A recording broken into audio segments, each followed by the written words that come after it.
नाशिक जिल्ह्यातील बागलाण तालुक्यातील अंबासन येथील शेतात मेंढपाळ करत असलेले दाम्पत्य यांच्यातील वाद विकोपाला गेल्याने पत्नी सुमन संतोष अहिरे हिने पती संतोष महाळू अहिरे यांच्या डोक्यात झालेल्या भांडणात काहीतरी धारदार हत्याने त्याच्या डोक्यावर पाठीमागील बाजूला मारून त्याचा खून केल्याची धक्कादायक घटना घडली। जायखेडा पोलिसांनी दिलेल्या माहितीनुसार संशयित आरोपी मैताची पत्नी सुमन संतोष अहिरे हिच्यावर भारतीय दंडविधान कलम 302 प्रमाणे जायखेडा पोलीस स्टेशन येथे गुन्हा दाखल केला असून मयत संतोष अहिरे याचे शवविच्छेदन ग्रामीण रुग्णालय नागपूर येथे केले असून मयताचे शव हे नातेवाईक यांचे ताब्यात दिले आहे। सदर गुन्ह्याचा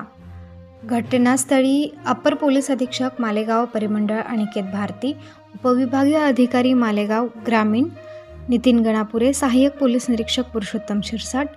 पोलीस उपनिरीक्षक संजय वाघमारे, त्याचप्रमाणे अंगुली मुद्रा तज्ञ आयकर युनिट स्थानिक गुन्हे शाखा नाशिक अधिकारी आदींनी तात्काळ भेट दिली असून सदर गुन्ह्याचा अधिक तपास वरिष्ठांच्या मार्गदर्शनाने सहाय्यक पोलीस निरीक्षक पुरुषोत्तम शिरसाट हे करत आहेत। प्रबंधभूमी महाराष्ट्रासाठी चेतन दाणी, नागपूर।